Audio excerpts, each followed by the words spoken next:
As part of our continuing series of real-world tests, we've brought the Fujifilm X-T1 to Olivia Lazer, a professional portrait and fashion photographer.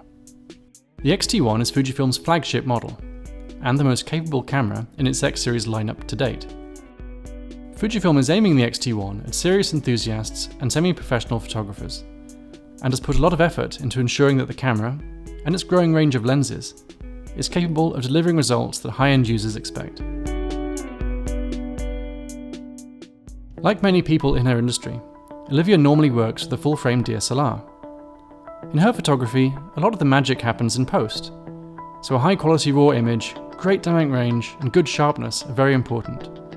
The X-T1 might not be an obvious choice for studio work, but despite the relatively low pixel count, we know from our testing that its X-Trans sensor in combination with Fujifilm's XF range of lenses compares very well to high-resolution cameras when it comes to detail. Today we brought together a creative beauty team that includes a model, stylist, makeup artist, and me, the photographer, and we're working with some wardrobe that the stylist has pulled and just seeing what kind of magic we can make happen with the Fuji. Great, so using the Fujifilm X-T1, I mean, what are you expecting to get out of the camera today in this situation? You know, I'm just excited to see how it's going to perform. I normally would use a full-frame DSLR, but I know that this camera is pretty powerful for what it is, and I'm just really excited to see what it can do. Excellent. So how are we going to set the space up, and just talk me through where the light's going to be and what we're going to do? We'll actually probably end up setting a bright, colorful seamless up right here behind us, and then we'll have this enormous octabank for our key light. One fill off to the side, might have a highlight off to the back, and then once she's on set and we see how the lighting is affecting the makeup and the wardrobe, things like that, we'll reposition everything. Great. So I think later on you're going to show me how to do this as well, right? I will. I'll show you how to talk to pretty girls. Fantastic, thank you. I've been waiting for someone to do that for 32 years. The Fujifilm X-T1 is a mirrorless interchangeable lens camera built around a 16.3 megapixel APS-C X-Trans CMOS sensor. 16 megapixels might not seem like much compared to some cameras currently on the market, but because it lacks an AA filter, the X-T1 sensor is capable of very high resolution. Crucially, the non-traditional X-Trans pixel arrangement eliminates moire, a common pain when shooting subjects like clothing that often contain high-frequency patterns. Is Olivia Lazer, is that your real name? What do you think? Well, people don't believe Barney Britton. They don't believe name. Barney Britton? No. Why? Because I'm from Britain. Oh.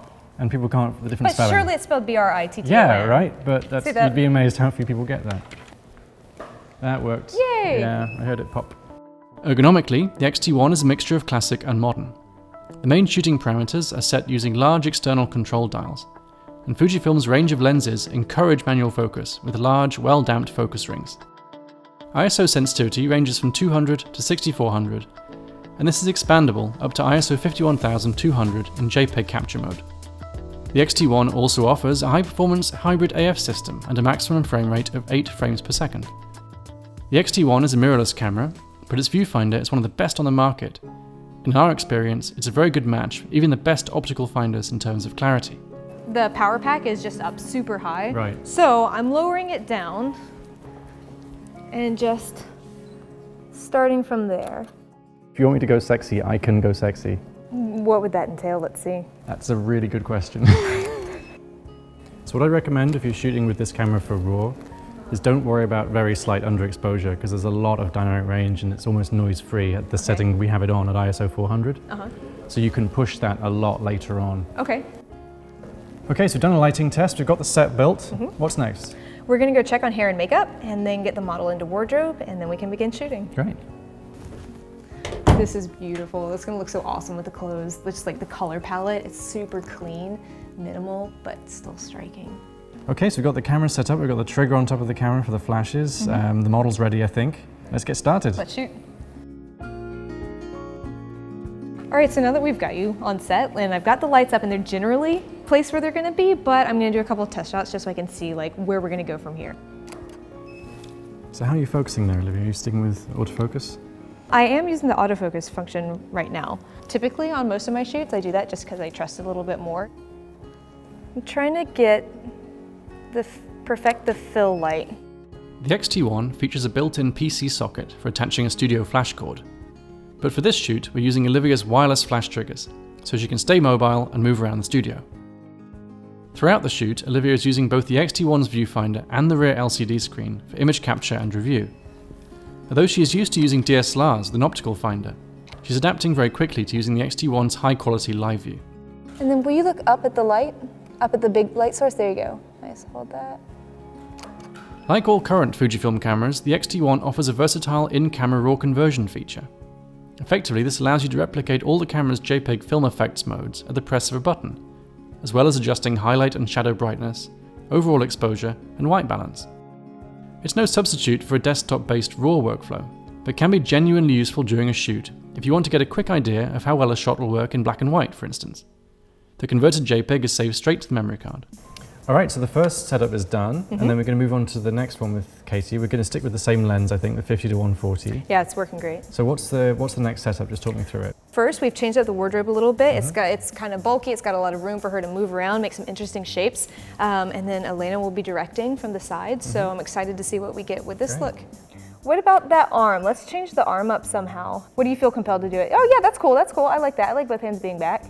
And for this one, we're actually going to use the one function of this camera we haven't looked at so far, the Wi-Fi connectivity. So we've got the Wi-Fi button at the top here. The camera now shows up as a Wi-Fi network. So we select that Wi-Fi network, we select the camera, and as soon as that's connected, there you go, we go into the app, camera remote, Fujifilm camera remote app, and remote control, and then it should just work. So there you go, there's your scene. So you can touch to focus, you can take a picture, and then you can review the images if you hit playback, just like you would if it was on the camera. So actually there's all of your pictures from this morning's shoot. Wow. And you can import them and you can do whatever you want. You can look at them by magnifying,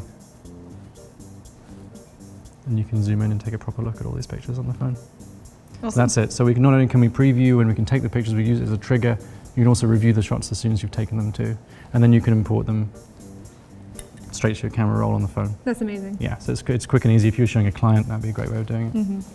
So I'm able to just like look at that and then fire the camera. So what do you think she should do from here? How to make it more, what if like you try leaning back and like there's an arm like that? Let's just try it, yeah. Oh, that's nice. Yeah. Okay, so we've got one more thing to do, which is to teach me how to do this, how to do what you do. Okay. Okay, so my instinct in this situation, Katie's right in front of us, I've got an 85mm equivalent lens. I'm just gonna go traditional and get the head and shoulders. Whenever I'm doing this, like I start from probably like the waist up, and then as you go throughout the shoot and you build more of a rapport with your model, you get more comfortable, you can come in closer and closer, and then, you know, if you're doing like those cosmetic beauty shots, you're getting, you know, really in someone's face, but it's about being able to make that connection with your model. If they're nervous, for example, like if you've got a fidgety model, you know, just talking to them about normal things. How about them Seahawks? Do you follow football? I don't. Really. Okay. But how about them? Our model Katie is fantastic and seems totally unfazed by my amateurish attempts at sports-related small talk. Wow, this is, I kind of wish we'd been doing more portraits the whole time. Like that's really nice. With Olivia behind me suggesting some possible angles, I'm using Fujifilm's 56mm f1.2 lens to get some fairly traditional head and shoulders portraits, as well as playing a little bit with the large grey wall behind her. Stopped down, this lens is stunningly sharp. The focusing manually is, in this sort of situation, actually quicker, because the focus hunting just slows us down a little bit. As well as focus peaking, the X-T1 also offers a digital split image manual focus aid. This uses the sensor's phase detection autofocus pixels to create a rangefinder style split view of your subjects arranged into horizontal stripes. When the image in the different stripes lines up, you're in focus. It's a little slower to use than focus peaking, but can be very handy for some subjects, particularly linear ones like architecture. So we're done, we're at the end of the day. We did 4 setups. Yeah, 4 different looks. So how did you get on with the camera? It's not your normal gear. I think that I was the most impressed towards the end whenever you were shooting the portraits and zooming in. It's got really great detail for super close-up portraits like that. Great texture in the skin. So I think that that's when it really had a big wow factor for me. So ergonomically, I mean, what are you feeling? It's got a nice feel. It's lightweight. I like the battery expansion pack because it gives it a little more camera to hold, and I do enjoy that. The buttons right here are pretty recessed. Yeah. So that can be an issue sometimes, but otherwise, like, you know, I appreciate the camera design. I love these dials up here on the top. When I did the portraits towards the end with Katie, I was manually focusing just for the sake of speed. You were mostly automatically focusing. I was mostly autofocus. And how did that perform? Very well. No complaints about the autofocus. All right, well, let's take a look at some pictures. Yeah. So Olivia, we're back in the Deep Review studio after a busy shoot. I know you've had some time to take a look at the shots and get some selected images and go through and retouch a few of them. So this is the first shot here. I mean, why don't you just talk us through what you're trying to do with this setup? I really liked her rigid body posture in this, like everything from the way that she was pointing her toes to like her really straight back and then holding her hands straight out in the house on a perfect angle like that. So I liked just how formal this was. So no retouching, especially retouching an image like this at a fashion shoot, involves a lot of stuff. I mean, there's marks on the seamless down here, there's you know, stray hairs and things up in the model's face. What did you have to do to this file? It wasn't super close-up skin work. I mostly just focused on some flyaways next to her face, some imperfections in the skin and then the garment itself, and then obviously like some stains on the seamless. But otherwise, overall, I was pretty pleased. Okay, so this is the second look. What do you do here? I think you flipped it. I did flip it, and again, that was just a personal preference. Just to give it a little bit more diversity between the looks, I went ahead and flipped it and kept it. Great. So you kept the colors pretty natural for this one. In one of the features we talked about a little bit in the studio was the in-camera raw conversion. I love these because this allows you to show the effects of a filter if you had a yellow, red or green filter on the front of the lens. And it's really handy because it shows up the differences in color rendition here. I was using this actually during the shoot to get an idea of what monochrome treatments might work. Yeah, it's very helpful. Yeah, and then sepia, which no one likes. So we've looked at a lot of the images that we took, but there's no moire patterning at all. And there's that's not. A very interesting feature of the X-Trans sensor inside the X-T1. So we've got these three images here. This is our studio test scene, because the fabrics we were using in the studio weren't of high enough frequency to generate this kind of patterning. This is the X-T1. This is a sensor of the same pixel count, 16 megapixels, but a conventional sensor, and you can see all this color in here. And it's total absence in the X-T1. So this is one of the benefits of using the X-T1 for things like clothing and really high frequency patterns. So though it's only 16 megapixels, its effective resolution is not that much lower than a 24 megapixel sensor over there. And you see all the moire and all the horrible stuff in there you've got to process out. So that was one of the reasons I wanted to use the X-T1 in the studio, was to sort of try and prove that in practice. And I think we did. The pictures were very, very clean. Yes. I mean, what was your experience there between like detail from the X-T1 versus the sort of detail you expect? You know, there wasn't as big of a difference as I thought there was going to be going into it, so I was pleasantly surprised in terms of just the sharpness overall. Like the X-T1 definitely, it went above and beyond my expectations. When I'm retouching, the final step is to add a sharpening layer. And what I noticed when I was using the Fuji is that I didn't apply that final sharpening layer to any of the images. Okay, so let's break it down to pros and cons. And what were your big pros from the camera in the time you had with it? Well, obviously how compact and lightweight it is. That's a huge plus. Certainly, I was using the 50-140 a little bit at the shoot alongside you, and you know, compared to a 70-200 2.8 for full frame, it's so much smaller. Yeah, I really appreciate how compact the system is.